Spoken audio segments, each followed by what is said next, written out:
Dominium Mundi, del Génesis al Gobierno Mundial, de Samuel Cruz, una monumental obra en la que se devela que el proyecto político del gobierno mundial se remonta a épocas tan antiguas como el propio Génesis, el Templo de Salomón, Alejandro Magno y el Imperio Romano. Historias que tienen en común su temprano interés por el control del dinero, de las armas y de la narrativa, las herramientas predilectas de las élites dominadoras para moldear a las masas y llevarlas a aceptar una autoridad mundial.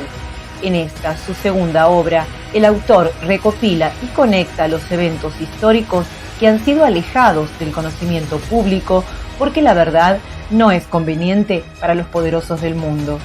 Dominium Mundi, del Génesis al Gobierno Mundial, disponible en Amazon en formato físico y Kindle.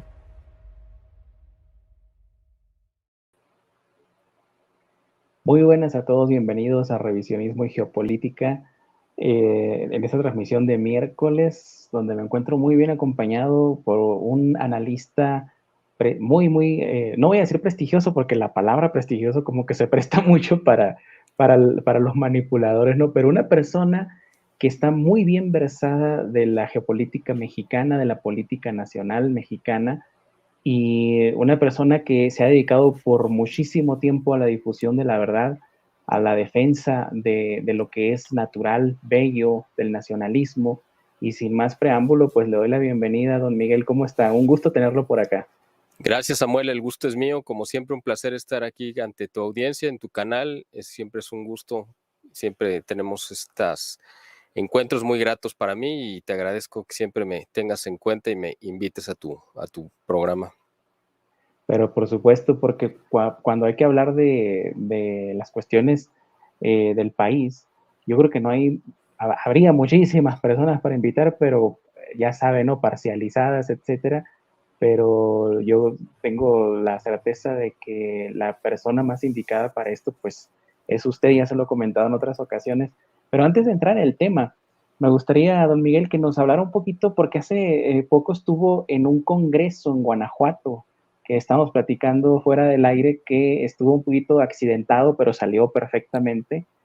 Cuéntenos un poquito por qué estuvo accidentado el evento.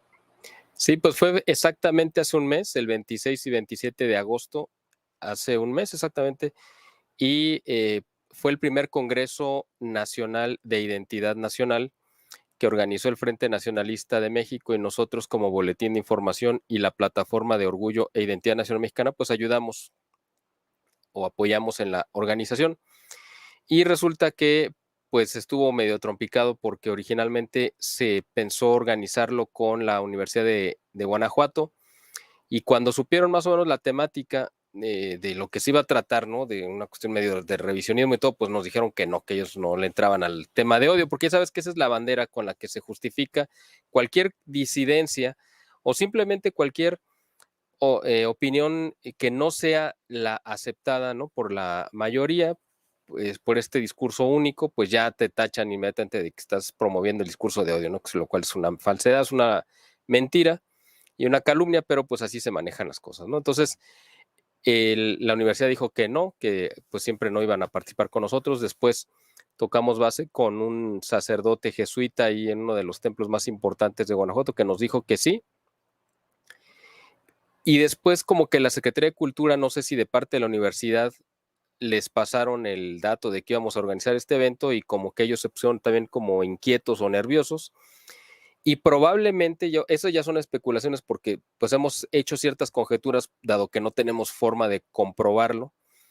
Pues parece que la Secretaría de Cultura, porque eso sí es real, que nos hablaron para pedir informes, pero haciéndose pasar por público en general, y descubrimos por los números de los cuales nos habían llamado, pues que era la Secretaría de Cultura.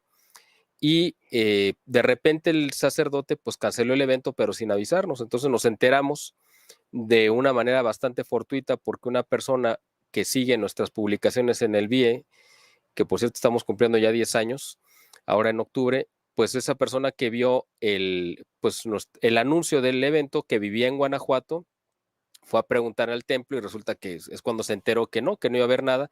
Nos avisó a nosotros, nos mandó un mensaje en nuestro formulario de contacto y nosotros le avisamos a los organizadores y fue cuando nos dimos cuenta que ya se había cancelado sin que nos hubieran tomado en cuenta, sin que nos hubieran avisado, ¿no? Entonces, después de todas estas peripecias, el día bueno, se consiguió una sede alterna, faltando unos 2 o 3 días para el evento, que fue algo así bastante a quemarropa, y fue además un lugar pues espectacular, uno de los mejores hoteles de Guanajuato, que nos prestaron un salón ahí muy hermoso, y el día todavía de que inició el evento, que fue el 26 de agosto, sábado, gente que no había tenido oportunidad de enterarse que había habido un cambio de sede, llegó al templo y el padre estaba ahí en el atrio diciéndoles que los habían engañado, que había sido un fraude y que no iba a haber ningún evento y que se les había robado su dinero. Imagínate.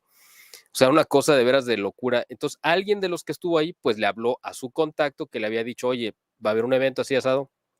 Y gracias a que se puso en contacto, nos dimos cuenta de este boicot y bueno, pues ya mandamos gente para al templo y los que iban llegando todavía, pues que alcanzamos a rescatar, pues les avisamos y ya los llevamos hacia el hotel, ¿no? Pero bueno, después de todas estas peripecias, finalmente sí se llevó a cabo el evento, muy bueno, y yo afortunadamente pues quise rescatarlo grabando las ponencias, que ya están todas disponibles en nuestro canal del BIE, y además en el canal de Orgullo e Identidad Nacional Mexicana, que es una plataforma alterna, que es de las que participó en la organización de este evento, y creo que la gente quedó muy satisfecha con las conferencias, con los ponentes, con las discusiones que se daban también al final de cada ponencia, ¿no? Y la gente participaba y daba su opinión, etcétera. Entonces creo que fue un evento muy bueno y la idea es que lo empecemos a hacer como un foro ya permanente cada más o menos 5 o 6 meses. Ya tenemos planeado el siguiente, que lo queremos hacer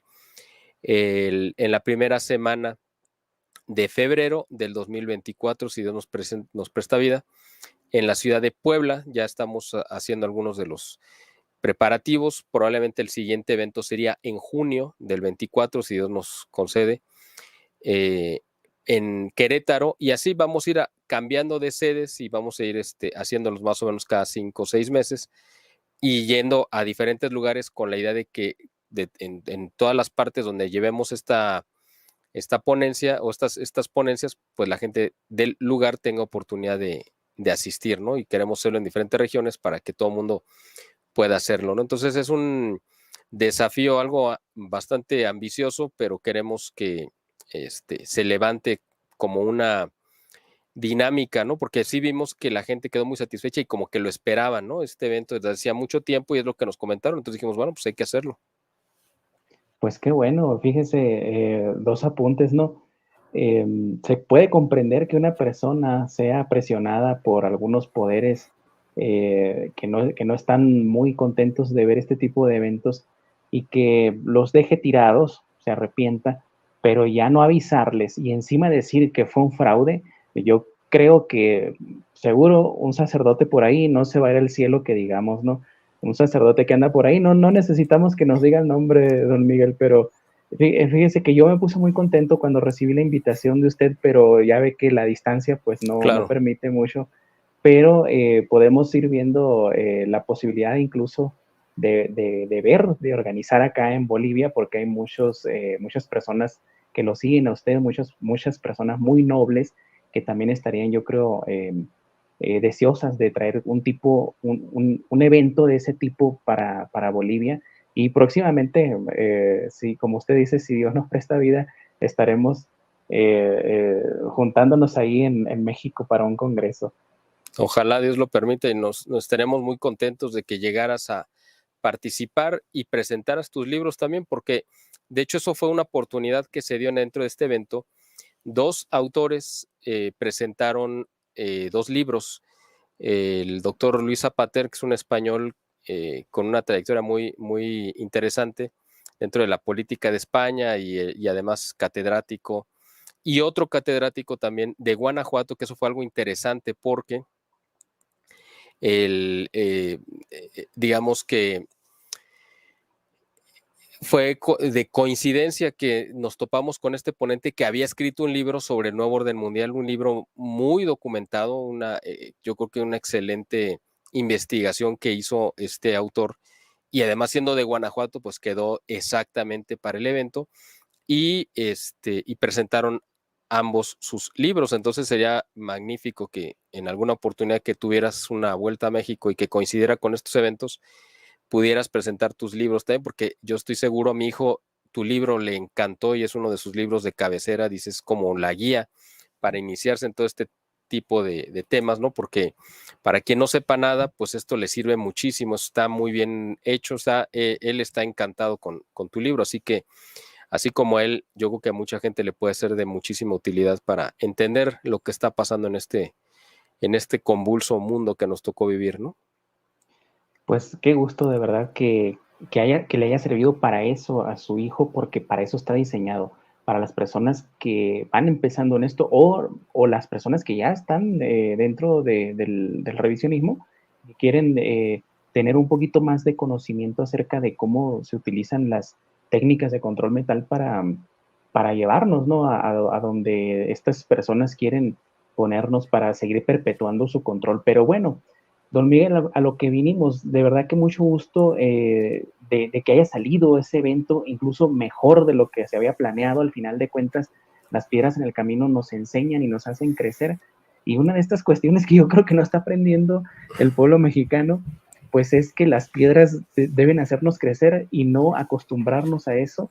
Y estamos viéndolo con este manejo bastante cuestionable de la política mexicana. Y quisiera que nos diera su opinión acerca de más o menos el futuro que viene, porque ya lo que estamos viendo es que, desde mi perspectiva, quieren sí o sí una presidenta, ya sea de uno o de otro partido, no por demeritar el valor de la mujer, obviamente, pero parece como que se está cerrando el embudo para el mexicano obligarlo pues, a tener un escenario que hace algún tiempo pues era impensable, ¿no? Pues sí, yo creo que es parte de lo que nos está tocando vivir, ¿no? En nuestro país, yo creo que sí hay mucho interés de la gente pues digo, yo creo que ya no hay mayor problema de que tuviéramos una presidenta mujer. De hecho, yo siempre he querido que una amiga mía, que es una de quien aprendí, pues todos estos líderes de la política, se hubiera postulado. De hecho, se postuló un tiempo. En el 88 fue la segunda candidata mujer y hubiera sido una extraordinaria presidenta, pero bueno, eran otros tiempos y era otra circunstancia, ya no se pudo dar. Pero yo creo que el problema no es tanto que sean mujeres, sino las mujeres que pusieron, ¿no? O sea, ese es el problema. Aquí estamos pues viviendo una elección, yo creo que cerrada en cuanto a que no hay alternativas como claras, ¿no?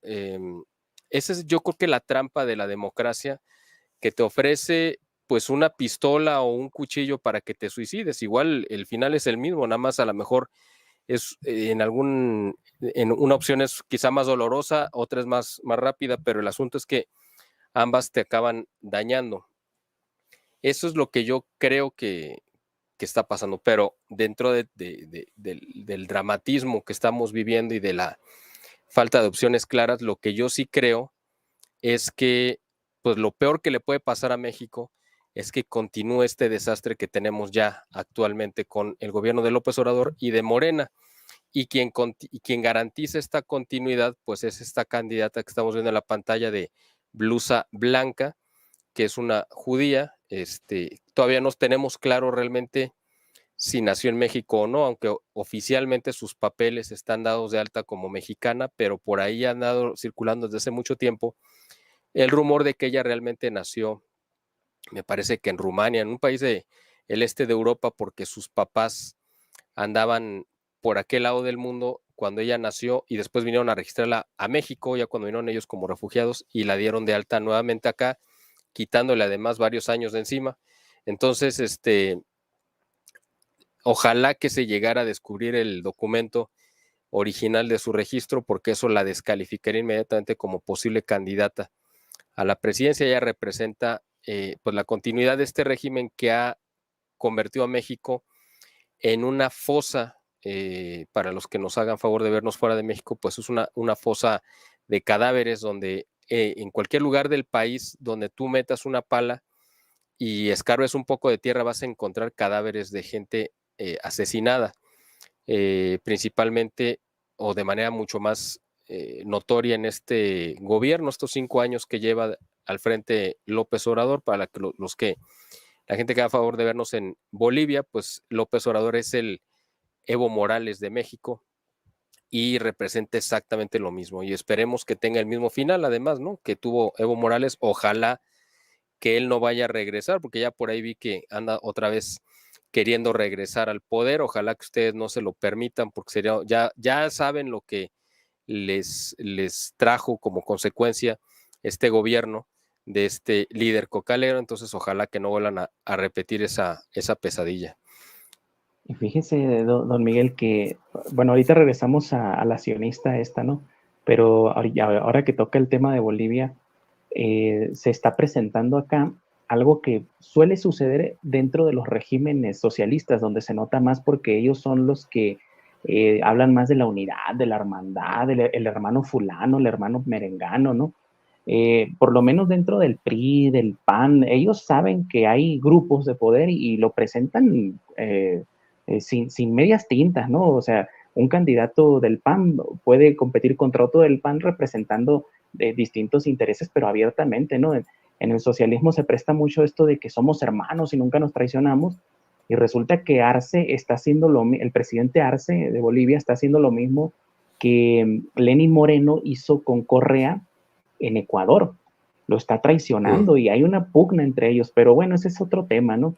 Regresando un poquito a la cuestión de Claudia Sheinbaum, me gustaría preguntarle acerca de esto y de verdad que yo, a pesar de que tengo muchas diferencias ideológicas con Alfredo Jalife, le escuché decir, aunque no busqué muchísimo y no encontré información, que esta señora es responsable de, ¿cómo lo decimos para que no se note mucho acá en Juventude?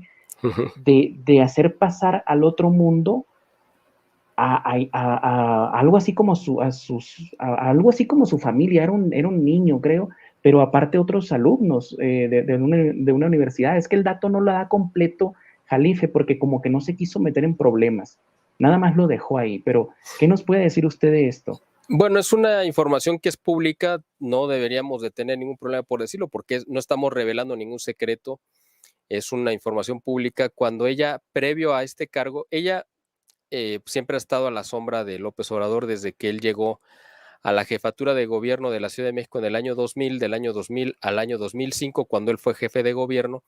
Ella fue su secretaria de Medio Ambiente y después estuvo pues a la sombra de López Obrador, y en el 2015 ella compitió y fue nombrada delegada. Es un cargo, pues es como, ¿cómo te diré?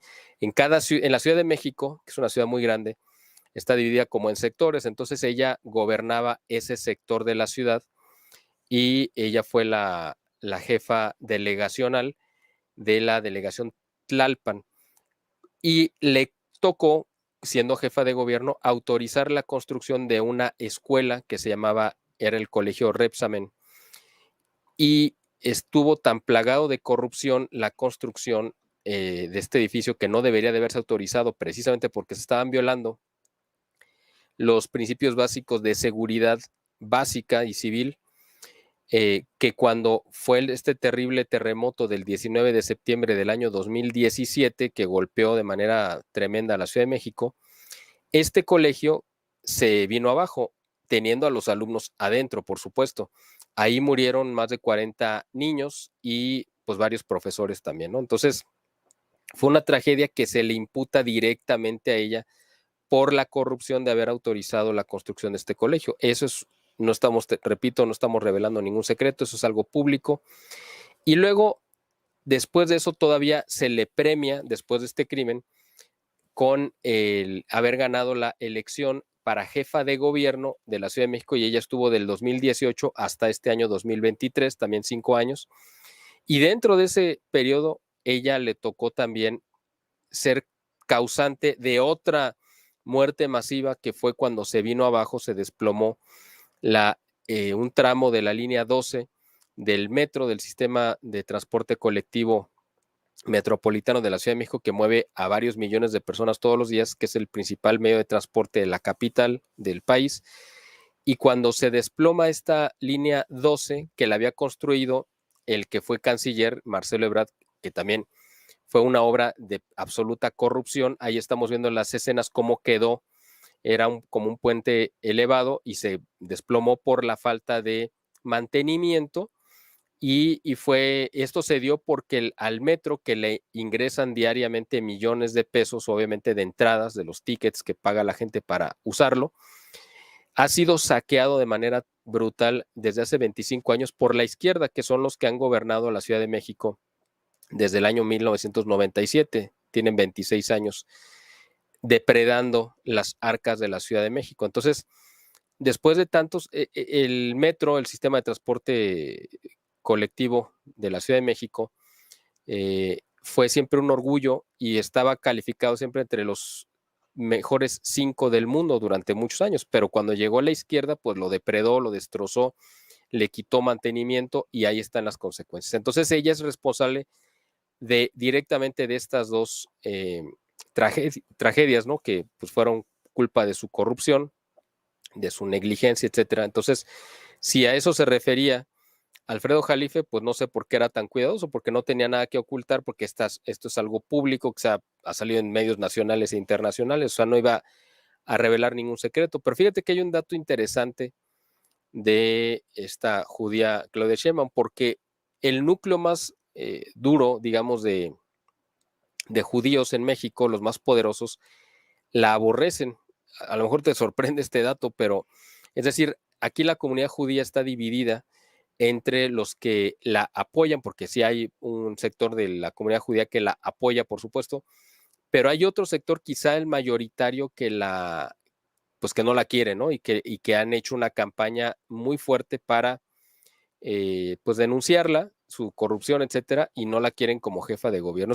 Es un dato interesante porque no es común que una comunidad tan cerrada y tan unida como son los judíos en todo el mundo, que por encima de la supuesta nacionalidad que puedan tener o adoptar, ellos siempre sus intereses los mantienen siempre unidos, pero ahora, por una razón que yo, pues la verdad desconozco, pero me imagino que tiene que ver con algún pleito interno de sinagoga, que yo lo que le digo que es un pleito de sinagoga, pues están divididos y mucha de la comunidad judía en la Ciudad de México y en el país, pero principalmente en la Ciudad de México, que es donde está concentrada la mayor parte de los judíos en México, pues no la quieren, ¿no? La repudian, la consideran casi hasta una renegada. Entonces, incluso ellos mismos se han encargado de decir, miren, sale con se ha puesto incluso hasta vestidos con la imagen de la Virgen de Guadalupe, se ha puesto rosarios, o sea, no sabe ni qué colgarse para hacerse pasar por, pues no por católica, pero cuando menos tomando las devociones del pueblo para ganarse simpatías. Y entonces los mismos judíos pues le han dicho, oye, no seas cínica, no seas mentirosa, si tú eres judía, ¿cómo puedes estar usando imágenes sagradas para los católicos cuando tú no eres, ni crees, ni eres parte de esa fe y de esa religión, ¿no? Y hay una cuestión ahí, bueno, a saber, ¿no? Los intereses que esta comunidad en México está defendiendo, porque, bueno, recordemos que uno de los grandes representantes de esta comunidad, Jacobo Zabludovsky, llegó a decir en una sinagoga que ellos se hicieron con Televisa, ellos refiriéndose a su estirpe, metiéndose poquito a poquito, y esto lo dijo abiertamente en una entrevista que le hicieron a una sinagoga, y por ahí está el video.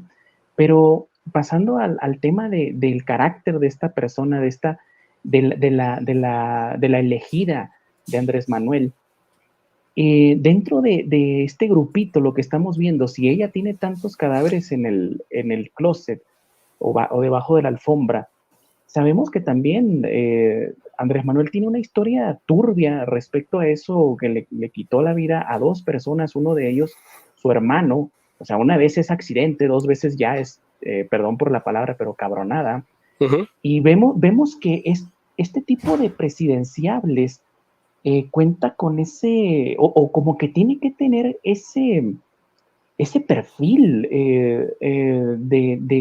de tener muchos secretos. Esto me recuerda muchísimo a los protocolos de ya sabe quién, que tienen que elegir personas que tengan los panamás, como dicen ellos, que tengan problemas para tenerlos bien agarraditos. En ese sentido, ¿será que por eso Claudia Sheinbaum fue elegida por Andrés Manuel o por el poder al que él represente por encima de Ebrard? Porque yo la verdad le veía muchísimas posibilidades a Ebrard.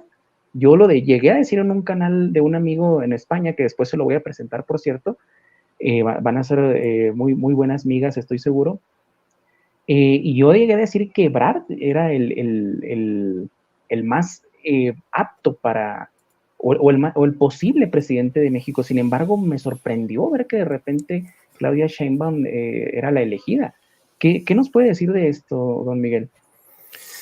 Bueno, Ebrard pues tampoco era como la persona ideal para gobernar, porque ya ha demostrado su incapacidad cuando fue jefe de gobierno también en la Ciudad de México del año 2006 al 2012. Él fue el que construyó esa línea, que se cayó, esa línea del metro, también pues inundada de corrupción, y ha hecho muchas otras cosas más. Y por eso tuvo que salir huyendo a partir del 2012 hasta el 2018 a refugiarse en Francia para que no lo detuvieran, para que no lo fueran a meter a la cárcel por sus notables actos de corrupción. Ya cuando regresó al gobierno con López Obrador, pues él aspiró siempre a ser presidente, ¿no? De hecho, él compitió dentro de los partidos de izquierda para ganar la candidatura contra López Obrador, y él siempre lo hizo a un lado, lo desplazó, y pensó que en esta ocasión le iba a permitir ser pues el candidato, pero pues López Obrador es un hombre que se distingue por ser muy traicionero y por ser pues muy tramposo. Entonces Marcelo Ebrard pues otra vez quedó hecho a un lado, y ahorita está tratando de impugnar el resultado y tratando de arrebatarle la candidatura a Sheinbaum, pero ahí pues, realmente quien la eligió fue López Obrador, porque parece además que hay como una relación familiar, porque al parecer uno de los hijos que tiene Claudia Sheinbaum es hijo de uno de los hijos de López Obrador, es decir, es un nieto de López Obrador, por lo tanto ahí hay una cuestión como de estirpe, y es en quien más confiaría López Obrador, porque es una mujer absolutamente maleable, que sería simplemente un títere que le permitiría a él seguir gobernando otros 6 años, si es que los vive, ¿no? En cambio, con Marcelo Ebrard, pues él tomaría las riendas del país y rompería probablemente con López Obrador. Y eso a él no le conviene porque, pues evidentemente, cualquier gobierno que él no pueda controlar inmediatamente va a correr el riesgo de ser llamado a rendir cuentas ante la justicia, y probablemente pasaría el resto de su vida en la cárcel. Y si no es aquí en México, sería en Estados Unidos. ¿Por qué? Pues por sus lazos descarados con el narcotráfico, que también Estados Unidos lo trae ya pues como en la mira para llevárselo, ¿no? Sobre el pasado truculento de López Obrador y de Claudia Sheinbaum, pues sí, efectivamente yo creo que es parte de los requisitos de la gente que tiene que estar, pues que no tenga ningún tipo pues de recatos, ¿no? Para cometer cualquier clase de crímenes. Él asesinó a su hermano cuando él apenas tenía como, me parece que 14, 13 años, una cosa así, y de un balazo mató a su hermano, a quien, según cuentan las historias de quienes los conocieron en ese momento, pues le tenía mucha envidia porque era mucho más inteligente, mucho más simpático, tenía todas las cualidades que él no tenía, y pues finalmente lo asesinó a sangre fría. Y luego, bueno, pues se salvó de llegar a la cárcel, y a los pocos años mató a pues un amigo suyo, porque lo venció en un partido de béisbol, así de simple, y en venganza le arrojó una pelota por detrás cuando iba dándole la espalda el compañero que lo había vencido, y le rompió la médula espinal y lo dejó en una condición de parálisis completa, hasta que la misma postración pues lo acabó matando, ¿no? Entonces es un asesino de sangre fría, que no tiene ningunas entrañas, y por lo tanto pues vemos que así lo ha reflejado en el gobierno, y por eso no tiene empatía con las víctimas de los crímenes que él ha permitido o que ha propiciado, de las masacres, de los niños que han muerto por falta de medicamentos contra el cáncer en todas las instituciones de salud pública, no tiene empatía con las madres buscadoras que están desesperadas desenterrando cadáveres por todo el país buscando a sus seres queridos y él simplemente no la recibe. En fin, es una persona, yo creo que tan enferma de la mente como enferma del espíritu, y yo creo que eso es lo que ha provocado que estemos pasando por esta terrible situación. Por eso necesita a alguien que sea, yo creo que exactamente igual de vil y miserable como él, y encontró en Claudia Sheinbaum pues esa persona que tampoco tiene ninguna clase de empatía con las víctimas y va a protegerlo de sus crímenes y sus delitos, y pues ella le debe todo a él. Entonces, por eso, aunque Xóchitl Gálvez no es la candidata ideal, por supuesto, ni mucho menos, también viene de la izquierda, aunque, bueno, pues ella como empresaria, pues ha tenido un poco más de contacto con la realidad y sabe lo que representa tener un negocio, levantarlo, de generar empleos, etcétera. Aunque no es la persona idónea en lo absoluto, pero es preferible a que continúe este régimen de muerte, de horror y de saqueo y de corrupción que ha representado el gobierno de López Obrador. Y Claudia Sheinbaum representa eso precisamente. Y sin embargo vemos que mucha gente incluso llega a decir que él es una persona muy buena, y yo le digo de experiencia propia con amigos que están dentro de la política en el Senado, que están en puestos de mucho peso. Yo me he reunido con algunos de ellos y es realmente un amor que le tienen. O sea, no es ni siquiera que reconozcan, y sí, tiene algunos problemas o tiene algunos errores como todo humano. No, realmente me ha impresionado que algunos de ellos me han dicho, es que es tan bueno. O sea, cero análisis, don Miguel, cero análisis. Es tan bueno, dicen.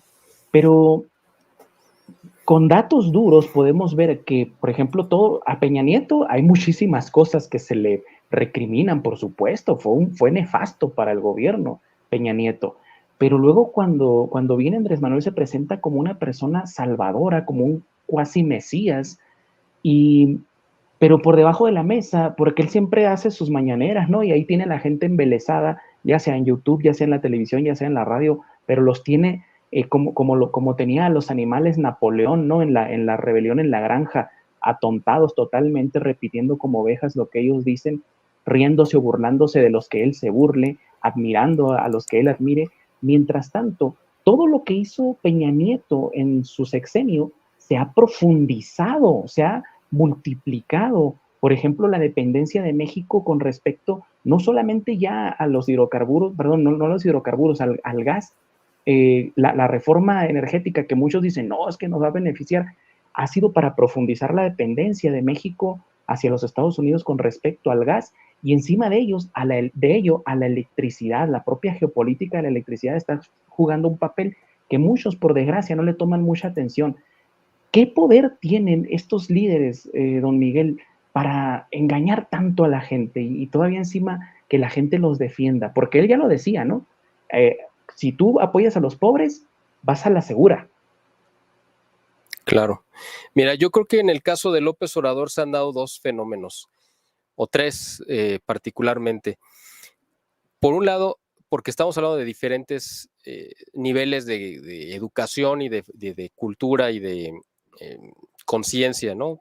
Por ejemplo, tú hablabas de gente en el Senado, que es gente evidentemente que tiene una idea de lo que está pasando y que tienen cierta instrucción, etcétera, ¿no? O sea, no son gente que no sepa, que no entienda cómo están moviendo las cosas. Muchos de ellos es por conveniencia, probablemente, que apoyan a López Obrador porque les resulta pues como un trampolín dentro de sus ambiciones políticas. Eso es una parte, ¿no? De los que lo apoyan, porque si no, no se podría entender. Otra parte es de la gente en común, de los mexicanos de a pie, que sí hay muchísimos que todavía lo apoyan, y esa es la parte que a mí me preocupa más, porque esa gente, mira, López Obrador representa una serie de, no vamos a decir de valores, sino sería más bien de antivalores, que desgraciadamente sí representan a mucha gente.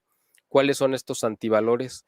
Bueno, pues la envidia, la ignorancia, el rencor, el revanchismo, él representa los peores vicios de la sociedad mexicana. Y el problema es que mucha gente se siente y correctamente identificados con él, y es gente que obviamente es el cáncer de nuestra sociedad, pero que habían estado ocultos durante mucho tiempo, porque obviamente no se iban a sentir orgullosos de tenerle envidia al que triunfaba por su mediocridad, no le iban a tener, no iban a reconocer públicamente que le tenían coraje y odio y querían destruir al que salía adelante en base a sus méritos, a su inteligencia, a su habilidad o a su constancia, porque eso pues los evidenciaba como mediocres, como gente incompetente, etcétera. Pero en el momento que llega un miserable como López Obrador, que es un incompetente, que es un ignorante, que es un revanchista, que es una persona llena de complejos, de traumas, ese personaje los representa a todos, y esa gente, esa masa que estaba ahí oculta y silenciosa, pues de repente tienen a alguien que hable por ellos y salen y se manifiestan. Es como una metástasis, ¿no? Es decir, era un cáncer que estaba encapsulado en un tumor y de repente hay un detonante que hace que explote ese tumor en el organismo y de repente todo el organismo se infesta, se contamina con células cancerígenas y llevan al organismo al borde de la muerte. Es lo que estamos viviendo ahorita en México. Este factor que detonó a ese cáncer que estaba encapsulado es Andrés Manuel López Obrador, y representa a esta parte podrida de la sociedad que en lugar de ser extirpada, pues ahora está siendo alimentada, y por eso ha crecido y ve las consecuencias de que un ser como este, enfermo mental y enfermo espiritual, haya llegado y haya inundado con sus traumas, sus delirios, a todo el país, y haya alimentado ese odio latente que existía en mucha gente, ese odio por el desarrollo, por el progreso, por el avance, por el conocimiento, etcétera, etcétera. Y ahora muchos millones de mexicanos sí se ven representados por López Obrador en su mediocridad, en su torpeza, en su ignorancia, y pues por eso ahora tiene un gran apoyo popular de esta que es la peor parte de la sociedad mexicana. Eso por un lado. Y la tercera razón que yo encontraría de por qué mucha gente todavía lo apoya, a pesar de ver los resultados que ha traído catastróficos y de la cantidad de muertes que ha provocado, etcétera, y de la corrupción pues descarada que hay, o sea, que se está desbordando por todos lados, es porque ahí yo lo adjudico a una cuestión espiritual, porque López Obrador, él en sí mismo, ha practicado brujería desde hace muchos años para ir ascendiendo en la política, porque además Eso es es nuevo parte de para la mí totalmente. idiosincrasia. Sí, es que es parte de la idiosincrasia del pueblo donde él viene, de Tabasco, pues hay muchísima brujería en Veracruz, en Tabasco, en Chiapas, es algo muy común la santería, la brujería, etcétera. Y él desde hace muchos años ha recurrido a brujos para hacer todo tipo pues no sé cómo se le llaman este tipo de entregas espirituales al demonio o a los demonios a cambio de ascender en la política. Entonces, eso es algo que quien lo conoce lo sabe muy bien, quienes lo han tratado en persona lo saben, esa parte oscura de él. De hecho, se narra en algunos libros que su propia esposa, la primera esposa que tuvo, la mamá de sus hijos mayores, pues básicamente murió a consecuencia de pues una especie como de hechizo, de una consagración que hizo López Obrador, donde prácticamente se le exigió, eso lo dice, lo narra perfectamente Pedro Ferriz de Con, un comunicador muy reconocido aquí en México, y él lo ha dicho claramente que, pues básicamente él ofreció la vida de su esposa a cambio de ascender y de llegar a ser presidente. Entonces ella enfermó de una enfermedad autoinmune y acabó muriendo.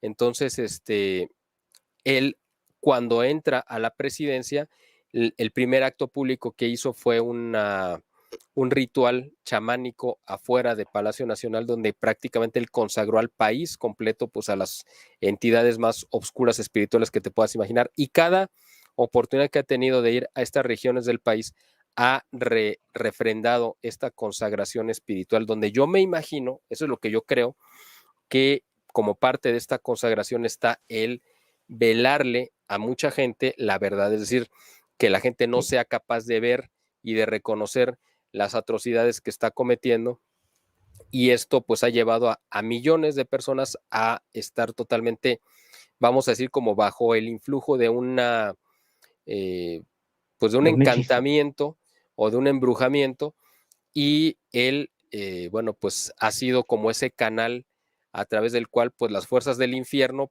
han salido y ahora ven lo que está pasando en México, porque esto no es natural que los cárteles del narcotráfico, que pues han existido en México desde hace 50 o 60 años, ahora estén manifestando una tendencia hacia el satanismo, porque muchos de los asesinatos que ellos cometen ya son asesinatos rituales, ya están ritualizando sus actos criminales, y eso no existía antes. Entonces, aquí ya estamos hablando de una cuestión espiritual muy profunda, y que él ha sido pues como ese canal a través del cual pues muchas de las fuerzas del infierno que quizá estarían ahí contenidas, pues ahora están brotando y están tomando el control de las mentes y de los corazones y de los espíritus de mucha de la población de este país. Por eso yo creo que estamos tan divididos, por eso hay tanto odio en el aire, por eso los crímenes del narcotráfico se han hecho mucho más atroces todavía, o sea, porque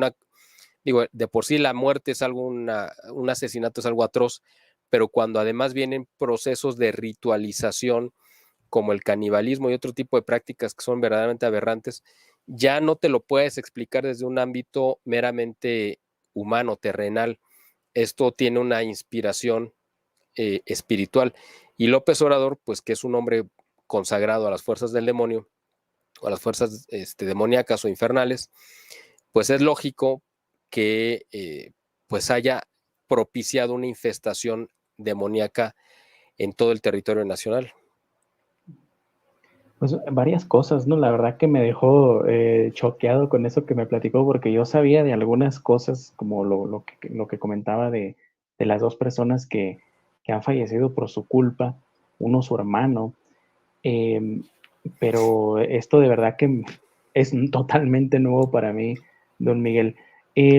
Hay una frase que usted utilizó, la parte nefasta de la sociedad, me recordó mucho esa frase de Jacques de Maillet que decía que las heces de la sociedad en la Revolución Francesa habían tomado lo poco bueno o lo mucho bueno que había logrado hasta esa época Francia, ¿no? Como reino.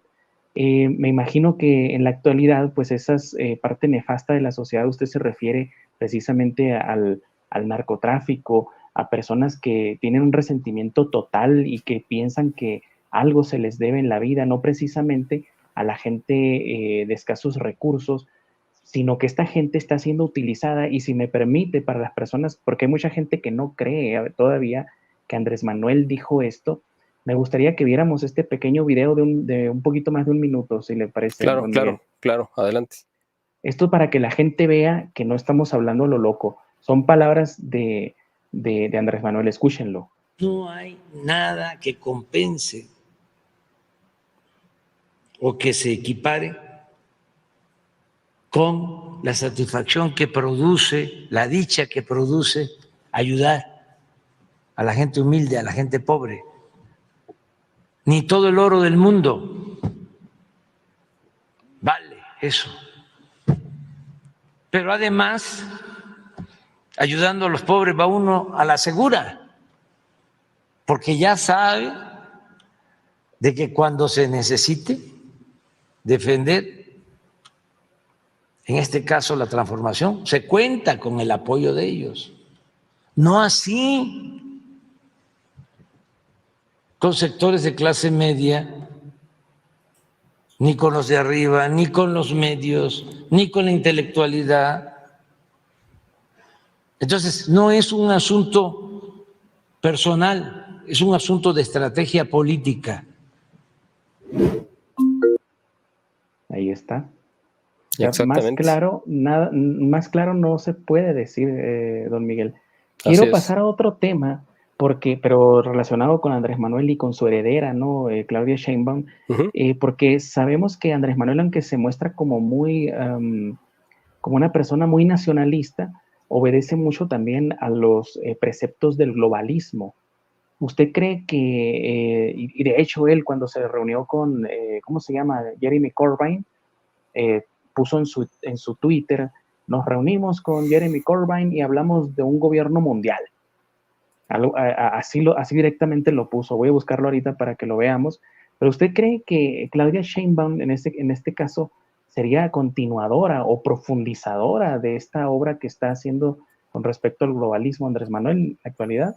Bueno, sin duda, yo creo que sí, porque pues para eso la autorizarían, porque ella representa, yo te comentaba hace rato que aunque hay un sector de pues, la comunidad judía que la repudia, pero ella sí representa a otro sector que tiene mucho poder y que toma decisiones y que seguramente la ve con buenos ojos. No sé si en Nueva York o en Londres o en ambas partes, porque a López Obrador lo pusieron o le permitieron llegar y a veces uno cree que, bueno, sí, efectivamente es un tipo ignorante y muy torpe y muy tonto, pero él ha cumplido un programa que le dieron para llevar a cabo. ¿Cuál es ese encuentro? El de destruir a México, literalmente. ¿Por qué? Porque no sé si tú sabes que hace pues muchos años, creo que por ahí del 96, salió un libro que se llamaba The Death of Politics. Entonces, bueno, se puede entender como la muerte de la política o la muerte de los políticos. Es un libro que escribió un lord inglés en el que decía pues muchas revelaciones entre las cuales estaban, digo, y este no es que haya revelado secretos porque se haya peleado con la oligarquía, simplemente pues porque llegaron a un punto de cinismo donde ellos ya podían reconocer abiertamente sus planes y proyectos, ya no les importaba que la gente lo supiera porque pues sabían que eran impunes, ¿no? El asunto es que este hombre, que creo que se llamaba Lord Rees-Mogg, ya murió. Él decía que lo mejor que puede pasarles a los intereses financieros globales, como los de Londres o Nueva York, es cuando en un país hay una revuelta social generalizada, donde toda la economía y toda la sociedad se colapsa y quiebra, porque es cuando entran estas grandes corporaciones a comprar a precio de ganga. Ese famoso dicho que tenemos en México de que a ríos revueltos ganancia de pescadores, que no sé si se aplica o se usa en Bolivia o en otros países, pero aquí en México es muy común y nos da una idea muy clara, significa que cuando hay un caos y una crisis generalizada, llegan estas corporaciones y compran empresas que de otra manera sería imposible comprar, pero estas empresas se tienen que poner a la venta porque dicen o vendemos ahorita y nos vamos del país o nos vamos a ir a la quiebra. Entonces muchas de estas grandes corporaciones, empresas nacionales de mucha historia y tradición y arraigo, pues las venden para ser compradas por otras empresas extranjeras, incluso o incluyendo sectores primarios de la economía o estratégicos, como puede ser pues, la distribución del agua, de la electricidad, el petróleo, lo que tú quieras. Y esto pues ha sido yo creo que la misión que le dieron a López Obrador de destruir al país para que llegaran intereses. Acuérdate que al principio del gobierno se reunió y ha estado muy cercano de gente como Larry Fink, que es el presidente de esta pues, corporación de fondos, que es el más grande del mundo, ¿no? BlackRock, que pertenece a la familia Rockefeller. Y pues ellos han sido de los beneficiados con todos los desastres que ha pasado. ¿Por qué? Porque han ido tomando control de todo lo que se ha ido desmoronando. Y yo creo que para eso lo pusieron. Y entonces, respondiendo a tu pregunta, Claudia, representa la continuidad de este modelo de destrucción. Acuérdate, y tú lo sabes, me imagino muy bien, que Claudia Sheinbaum ha estado a sueldo financiada por la Fundación Soros, la Fundación Rockefeller y la Fundación Bill Gates. Entonces, con estas credenciales, pues no te puedes imaginar que ella represente nada bueno para el país. Obviamente, cuando estas grandes fundaciones lo que han hecho o lo que han buscado, lo que han querido imponer ha sido, por un lado, la legalización de las drogas, la legalización del aborto y todo lo que dañe de manera mucho más rápida y profunda a la sociedad. Entonces, ella estando como becaria de estas fundaciones, pues no podemos imaginarnos que se le puedan ocurrir o que traiga bajo el brazo algún plan de desarrollo que pueda sacarnos adelante. Esa es la diferencia con Xochitl Gálvez, que ella cuando menos entiende la parte económica y ve que hay una oportunidad muy grande que se está abriendo para México con esto que se conoce como el nearshoring, que es pues repatriamiento, como lo quieramos llamar, traer las empresas norteamericanas que durante varias décadas se han ido asentando en Asia, tanto en China como en otros territorios de Asia, y ahora los quieren traer de regreso, pues por muchas razones, ¿no? Ya sea por una cuestión de estrategia, por una cuestión de logística, por una cuestión económica, para abaratar precios, pero sobre todo porque cuando fue este proyecto, bueno, este proceso que vivimos, ¿no? En el 2020 al 2022, ya sabes, ¿no? Del bicho que anduvo por ahí, usándose o asusándose como una bandera para parar la economía mundial. Estados Unidos también salió afectado cuando se cortaron los canales de suministro desde China de muchos de los componentes, especialmente de los chips. Entonces, para evitar esto y que Estados Unidos vuelva a quedar en manos de los intereses chinos, pues están planteando esta idea de traerse pues la inversión norteamericana a México, y lo cual detonaría pues una gran fuente de ingreso y de empleo para México de alta tecnología. Está muy bien y ojalá se pueda hacer.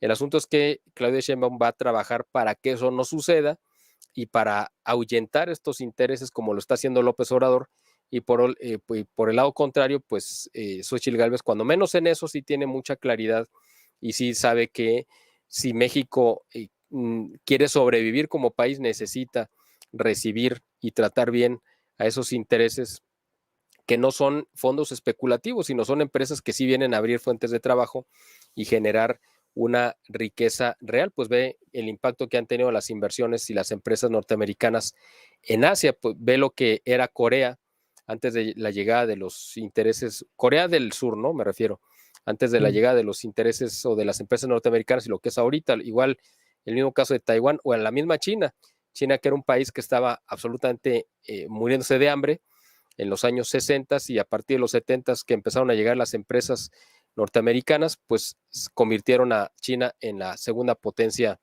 a nivel mundial. Yo no digo que México llegue a tanto, pero al menos que sí salgamos de esta situación espantosa donde el narcotráfico se está devorando sectores completos de la economía y de la sociedad, porque están imponiendo su ley, ellos están imponiendo pues impuestos, están ya dictando sus propios impuestos, se han convertido también en en los que imparten justicia.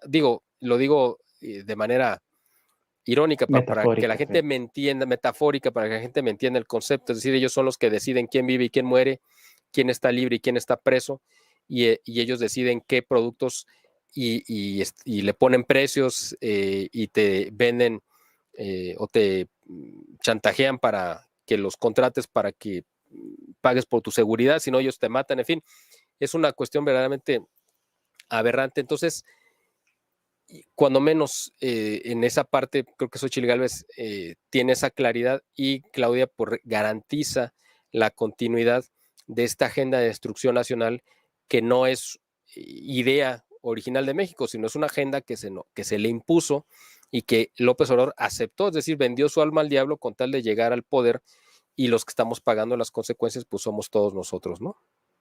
La agenda abrazos, no balazos, ¿no? Ya vamos a regresar un poquito, si me lo permite, claro.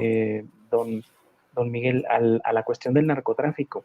Pero antes quisiera mencionar esto, o hacer hincapié en esto que usted mencionaba de la agenda de género, cómo todas estas agendas destructivas, ¿no?, de la sociedad, que han sido profundizadas por el gobierno de Andrés Manuel y por todo Morena. A mí me mandaron una fotografía de Guaymas, de donde yo nací, de un afiche que decía, Morena se preocupa por lo que a ti te preocupa: aborto legal, cambio de sexo, agenda homosexual, etcétera. Y yo digo, ¿eso realmente le preocupa a un guaymense? A un guaymense le preocupa la seguridad y le preocupa tener trabajo. Mire, claro, por ejemplo, esto, gracias a la votación mayoritaria de Morena y partidos aliados, se despenalizó el aborto en Baja California Sur hasta las 12 semanas de gestación. Hasta las 12 semanas. O sea, estamos hablando de ya un órgano, un feto formado. La cuarta transformación, dice todavía, presente en la lucha por los derechos de todas y de todos, menos del pobrecito que está en claro, el vientre, ¿verdad? Claro. Pero en este sentido, la agenda de género ya nos ha explicado usted, ¿no? se ha visto beneficiada, porque he visto imágenes en las cuales las feministas terroristas, las femibolches, van incluso y le encienden fuego a una policía mujer protegiendo la catedral en el, ¿cómo se llama? En el Zócalo, sí, ¿no? Así es, en la Ciudad de México.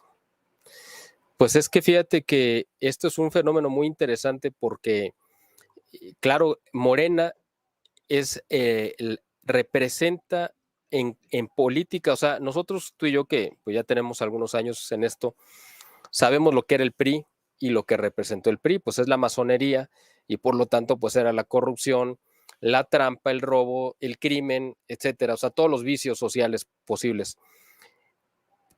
¿Y por qué Morena es peor que el PRI? Pues porque el PRI, Morena está hecho a base de todos los elementos más execrables del PRI, los que aprendieron las peores mañas y vicios de esa masonería dura y además enriquecida o sumada, porque no se puede decir que estaba enriquecida, con el ala más radical de la izquierda en México, que son también que representan lo peor de la sociedad mexicana. Entonces, esta mezcla terrible política, pues ha propiciado que se le abra la puerta a las peores prácticas y a las peores políticas que en otros tiempos ni siquiera se hubieran podido pensar o implementar, tanto del aborto como el avance del feminismo radical. En estas marchas del 8 de marzo, que es normalmente cuando se ven estas escenas, muchas de esas mujeres que marchan, que salen a marchar, son gente y militante de Morena, muchas de ellas que van encapuchadas y que las protegen con la idea de presentar la idea de que el feminismo radical no debe de contenerse, no debe de restringirse, sino al contrario, tiene que ir ganando cada vez más espacios, violentando los derechos de la ciudadanía, de la mayoría de la ciudadanía, pero al mismo tiempo es una forma en la que el gobierno también ha aprovechado de infiltrar estos movimientos, porque lo que pasa es que hay dos cosas que uno tiene que entender. Por un lado, muchas de estas mujeres se han manifestado porque México pues, es un país donde se asesinan impunemente mujeres. De todos los asesinatos que hay en México, pues yo creo que el 90% son hombres y el 10% mujeres, pero como a los hombres a nadie le importan, pues todo el mundo alza la voz por las mujeres. Entonces, eh, como no le gusta a López Obrador que salgan estas mujeres a manifestar y exigirle la protección, porque el gobierno de López Obrador ha sido uno de los que más ha violentado los derechos de las mujeres al quitarles, pues algunas ayudas como eran las guarderías para los niños y una serie de cosas, ¿no? Había organismos que protegían y velaban por la seguridad de las mujeres que López Obrador les quitó, los desapareció. Entonces, estas mujeres que han salido a manifestarse con justa razón, López Obrador y Morena han infiltrado estos movimientos legítimos con estas feministas radicales que son militantes de Morena para desprestigiar y decir, mira, todas estas son una bola de locas y no hay que hacerles caso y lo que exijan no hay que obedecerlas, pero al mismo tiempo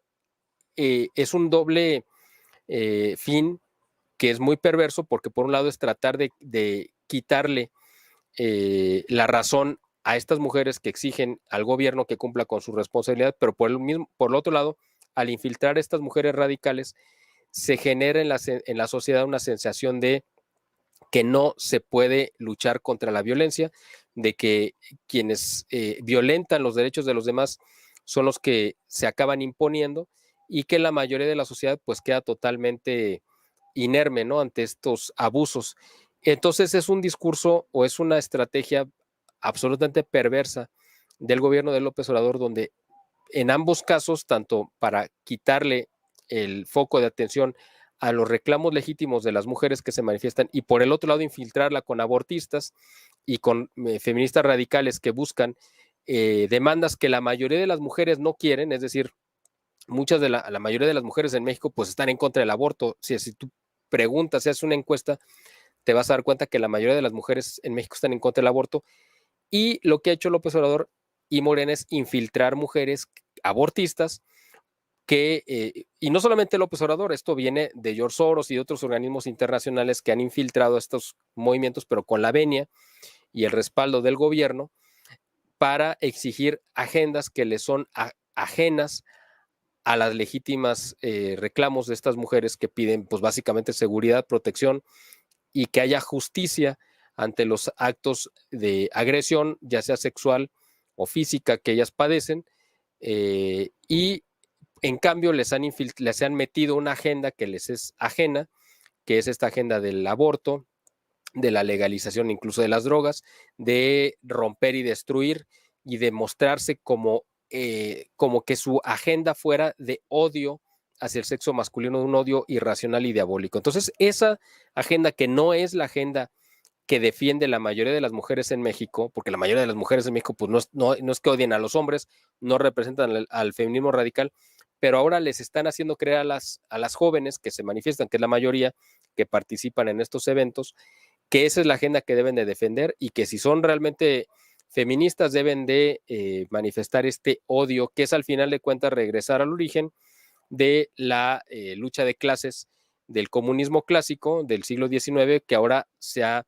actualizado a través de la escuela de Frankfurt en el siglo XX, donde estos pues perversos pensadores, ¿no? Como Erich Fromm y otros, impusieron una agenda social de la agenda de género del odio, ahora ya no de clases sociales, sino de hombres contra mujeres, ¿no? Y de mujeres manifestándose en contra de lo que llaman el patriarcado y esta estructura social clásica que le ha dado viabilidad a la sociedad desde que tenemos pues uso de razón. Entonces, la única manera de romper, y si uno estudia los principios, digamos, sobre los que se basa esta escuela de Frankfurt, está precisamente el romper la sociedad clásica cristiano-occidental. Y eso es lo que ellos dicen, tenemos que destruir la idea que la Iglesia y Europa han levantado como civilización para poder meter este nuevo pensamiento. Eso lo dijeron hace 100 años y ahorita lo estamos viendo ya implementado de manera pues terrible, ¿no? En nuestras sociedades, no solamente aquí en México, sino en todo el mundo.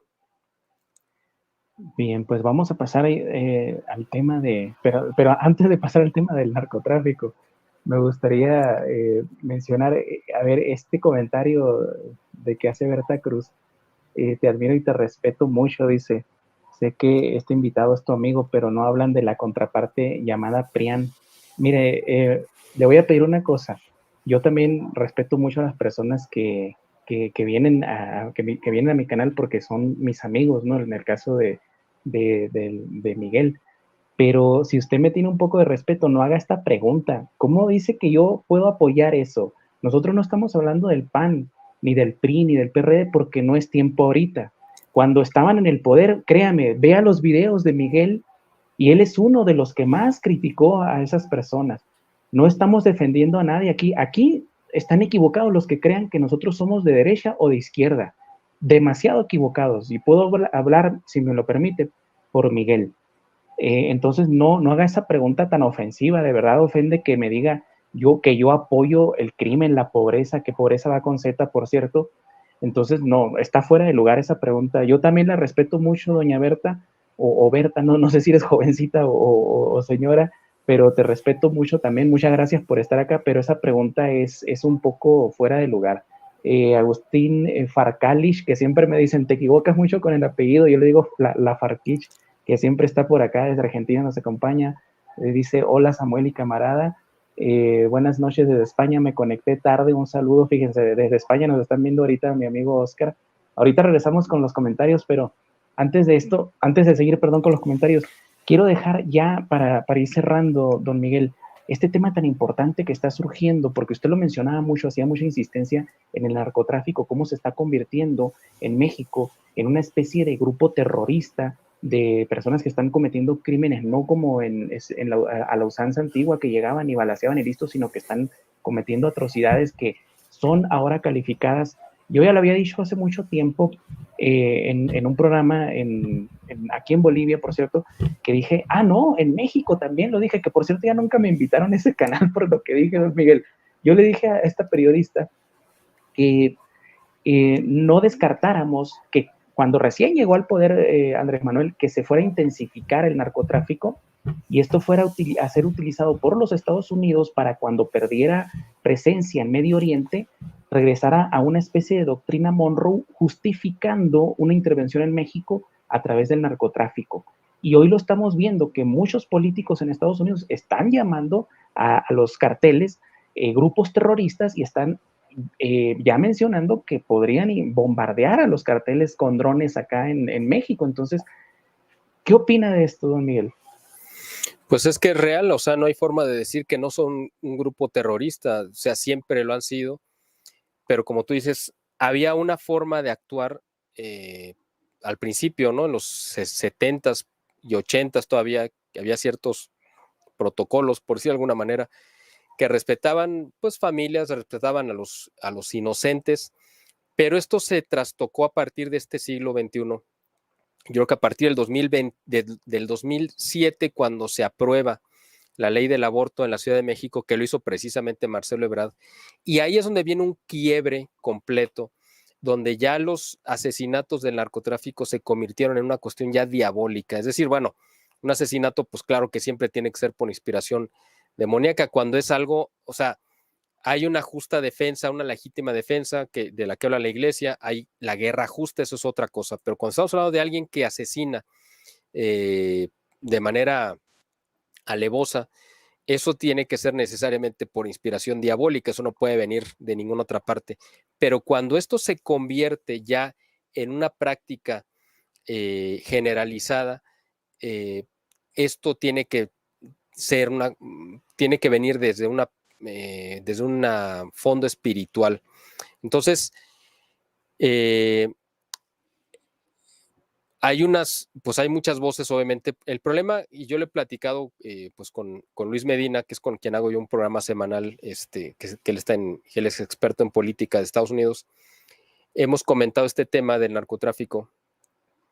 Y pues si existe el negocio del narcotráfico en México es por llenar una necesidad en Estados Unidos. Durante muchos años, o sea, en los años 60, de hecho esto empezó, el narcotráfico empezó en México en la década de los 40. No empezó, no empezó después, empezó en los 40. ¿Por qué? Porque el gobierno de Estados Unidos le pedía a México que le surtiera de marihuana y otras sustancias naturales, pero prohibidas, para sus soldados que estaban peleando en la Segunda Guerra Mundial en Europa, para resistir el estrés, para resistir las jornadas que a veces no dormían, en fin. Eso ahí fue donde se empezó la necesidad de parte del gobierno de Estados Unidos de que se les surtiera estas drogas. Cuando regresan estos soldados a Estados Unidos ya eran adictos. Entonces, esa necesidad no justificada, por supuesto, que generó Estados Unidos, después se convirtió en un mercado que es diferente. Y el mercado era esa población que ya pagaba por recibir esta sustancia de la cual ya eran adictos. Ya no era el gobierno directamente el que se encargaba de surtirlo, sino era ya la gente que lo pedía. Y eso generó pues un mercado en México de cultivo. Y el gobierno de México lo toleraba.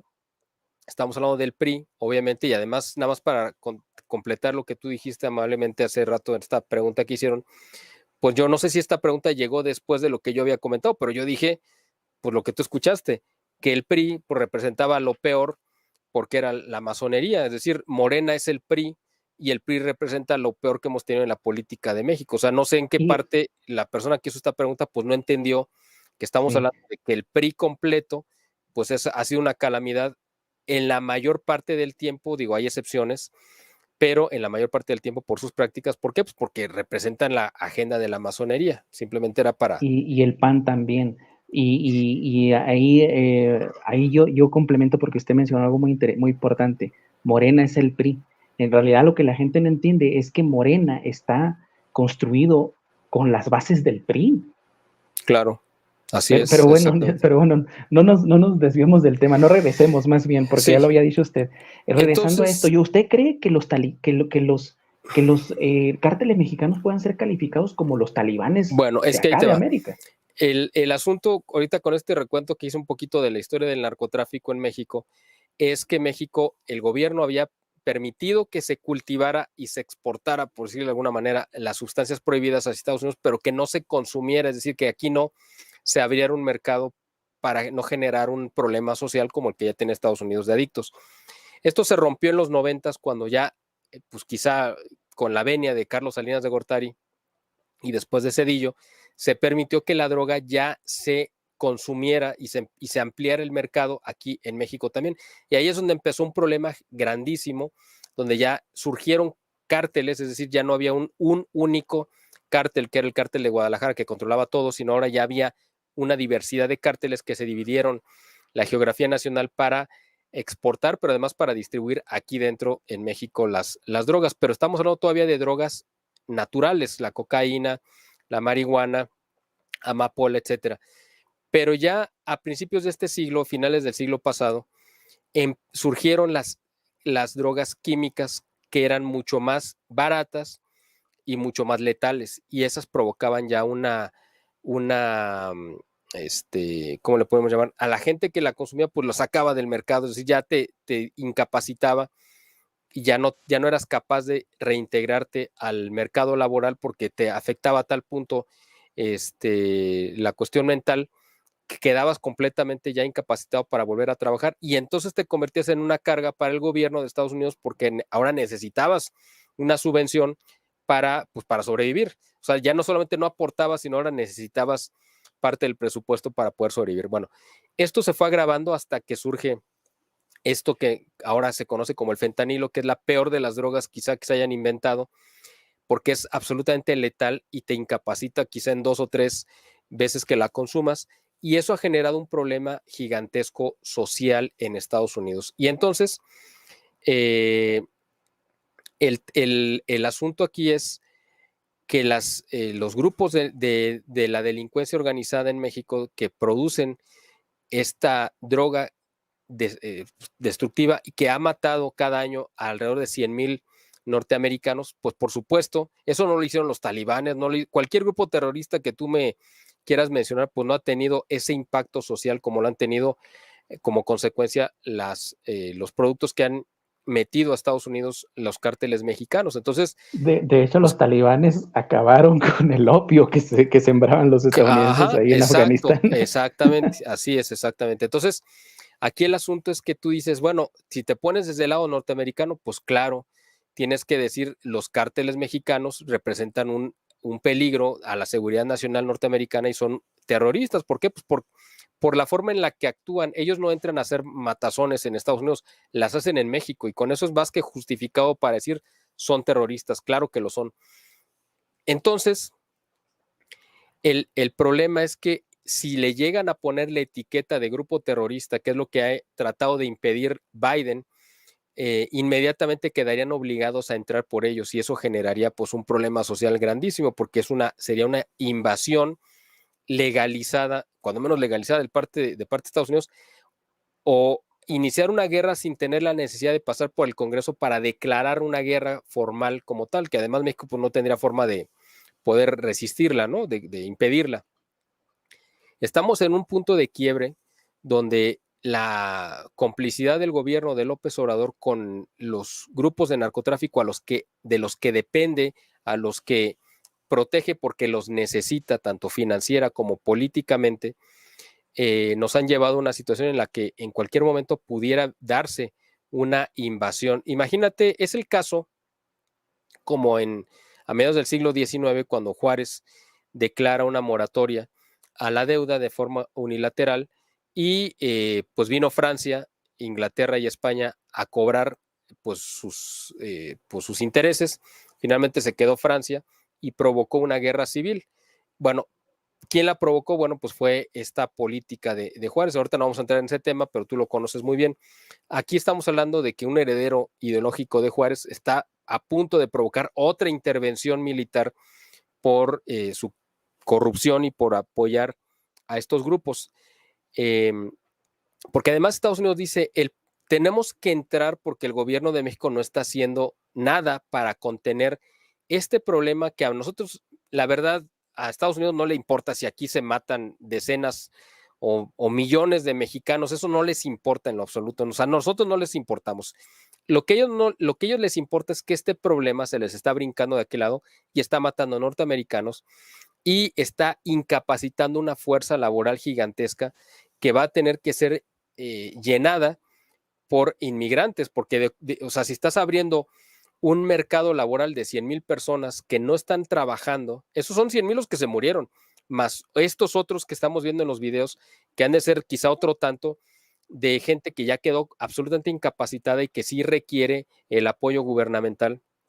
Y entonces, ¿quién va a sustituir esa fuerza laboral o esa mano de obra que se están desocupando porque esta gente está perdiendo la capacidad de poder trabajar por su adicción a las drogas? Pues van a ser los migrantes. Por eso están llegando carretadas de cientos de miles a Estados Unidos queriendo entrar. Y entonces es un problema que se ha generado y el gobierno de Estados Unidos dice, bueno, no hay forma de contenerlos, no hay forma de combatirlos, porque el gobierno de México los está promoviendo, los está protegiendo, pues vamos a tener que entrar nosotros directamente. No es obviamente lo que queremos, porque donde ha entrado Estados Unidos a poner orden, pues ya vemos las consecuencias. Ve lo que pasó en Irak, ve lo que pasó en Siria, en Afganistán, en Libia, en cualquier país donde haya habido una intervención norteamericana liberadora, pues el país acaba totalmente destrozado, acaba en ruinas, acaba en una guerra civil y acaban gobernando, como en el caso de Afganistán, pues los talibanes. Es decir, aquí, ¿quién podría acabar gobernando este país? Pues los cárteles del narcotráfico, me imagino. O sea, vienes en contra de ellos y a lo mejor acabas entregándoles el poder por completo. Ese es el riesgo que yo veo de una temeridad de parte del observador que no se entiende de manera lógica, sino solamente de alguien que sea absolutamente perverso y que además esté pues mal de la cabeza y que tenga podrido el espíritu. Es la única manera en la que te puedes explicar que alguien permita estas atrocidades sabiendo las consecuencias que puede traer y además no importándole, ¿no? Pues don Miguel, la verdad que yo quisiera preguntarle una última cosa nada más para Claro. robar, si le robo un poquito de su tiempo, la verdad, Adelante. porque no puedo dejar de tocar este tema del litio en Sonora. Uh-huh. Porque curiosamente cuando se descubren estos yacimientos que según cálculos tienen una vida útil de 250 años, Estados Unidos acaba de decir que acaba de encontrar la reserva más grande debajo de un volcán, pero puede estar bloqueando. ¿Tendría algo que ver el litio con respecto a una posible intervención o a una coacción por parte de Estados Unidos? Y que quede claro también cómo don Miguel está diciendo lo peligroso que sería la intervención de Estados Unidos, no solo por el hecho de la invasión, sino por lo que vendría después, que sería pues tal vez dejar un enjambre, y ya lo dijo Miguel, ¿no? Así como en Afganistán volvieron los talibanes al poder, acá no descartemos que después de una invasión podrían quedarse de líderes del país los narcotraficantes. Pero el litio, ¿qué tendría que ver en todo esto, don Miguel?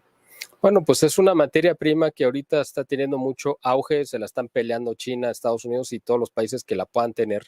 Y supuestamente, en Sonora, en tu tierra, está la mayor concentración o el banco de litio más grande, supuestamente, ¿no? El yacimiento más abundante de litio. Yo la verdad no sé, no puedo comprobar ese dato si es real o no es real. El asunto es que seguramente será lo más codiciado, porque dicen que es el oro blanco, ¿no? El oro del siglo XXI, porque de ahí dependen pues las baterías, básicamente, ¿no?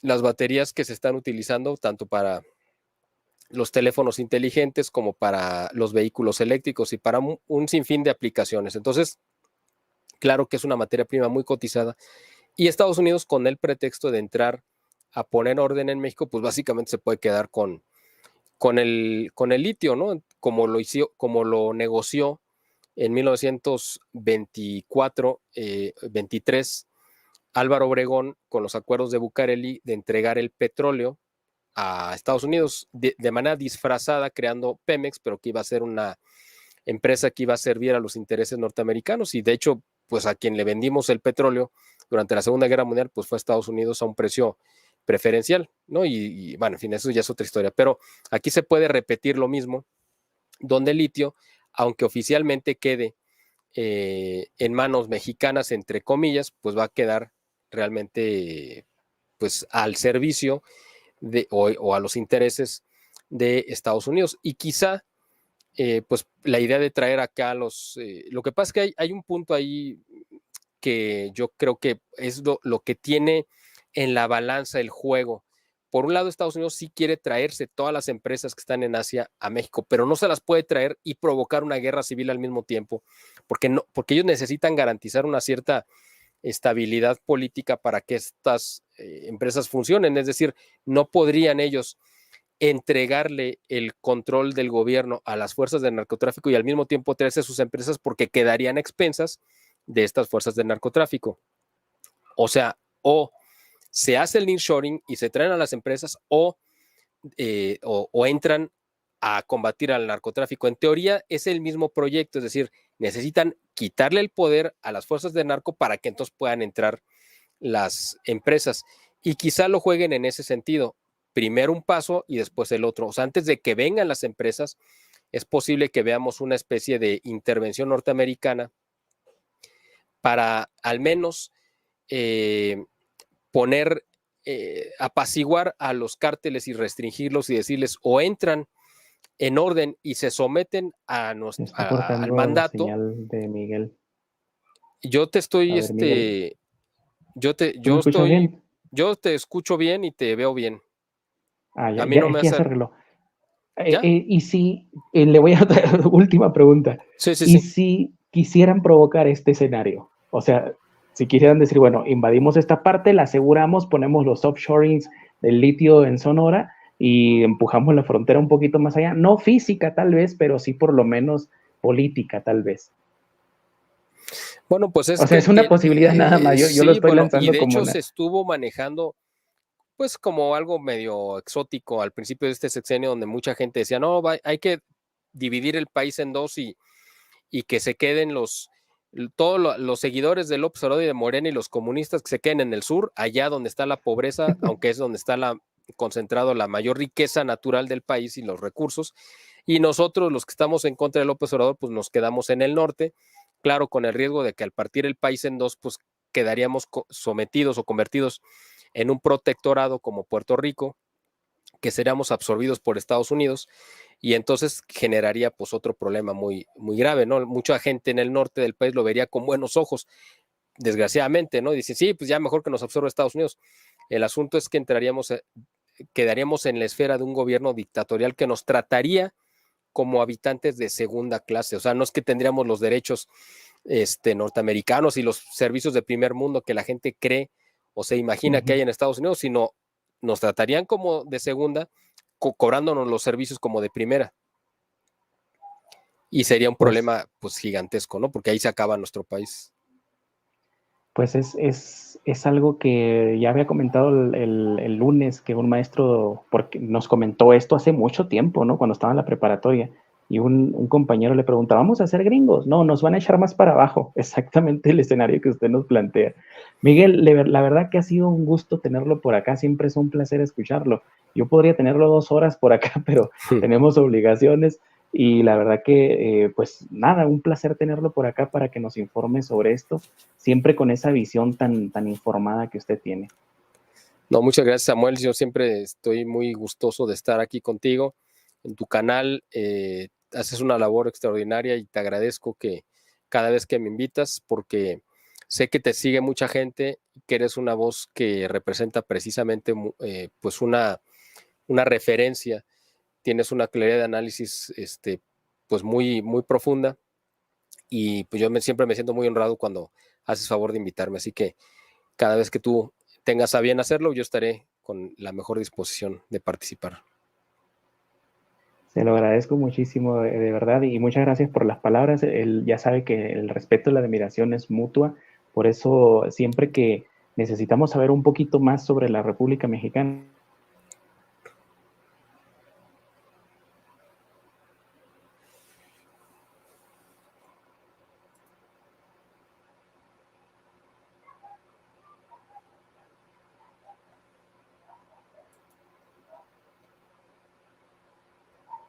no sé qué había pasado, pero me desconecté, Sí, don Miguel, sí. ya van 2 veces que me pasa eso.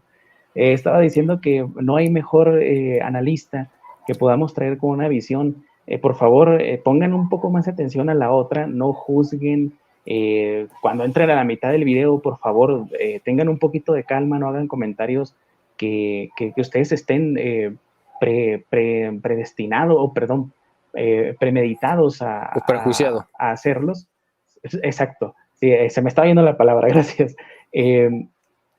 Sino que esperen, vean el análisis. Yo los recomiendo muchísimo que vayan al canal de BIE, así se escribe, BIIEE, Boletín de Información, Boletín de Inteligencia, de Información e Inteligencia Estratégica, y vean el pensamiento que tiene Miguel. No juzguen un video cuando entran 20, 30 minutos después. Pero ya saben, les agradezco muchísimo que estén acá. Miguel, ya nos estaremos viendo en otra ocasión y ya platicaremos sobre organizar algo acá en Bolivia de los congresos. Me parecerá maravilloso cada vez que tú me invites y ojalá y algún día Dios permita que podamos ir para allá. Tengo mucho interés de conocer ese país, sé que tiene una cultura incluso solamente previa a la llegada de los españoles, también muchos restos arqueológicos que yo pues he visto en videos y en documentales y que estaría encantado de poder conocer y pues convivir con tu audiencia directamente, y ojalá Dios nos permita esa oportunidad en algún momento. Muchas gracias, Miguel, así será. Nos estaremos viendo, cuídate mucho. Gracias, Samuel, y gracias a todos los que hicieron favor de vernos. Hasta luego. El mundo detrás de las cortinas, la historia como instrumento del control de las masas, de Samuel Cruz. Un libro que por primera vez en la historia desmonta la trama oculta detrás de la Segunda Guerra Mundial y responde a preguntas como cuál era el objetivo de los aliados al destruir la psique de los alemanes, o qué papel jugaron el Instituto de Tavistock y la Escuela de Frankfurt en los tratamientos de desnazificación y la reeducación de los alemanes. O incluso, ¿por qué estas instituciones se propusieron aplicar contra toda la humanidad lo aprendido con los alemanes? El mundo detrás de las cortinas, disponible en Amazon en formato físico y Kindle.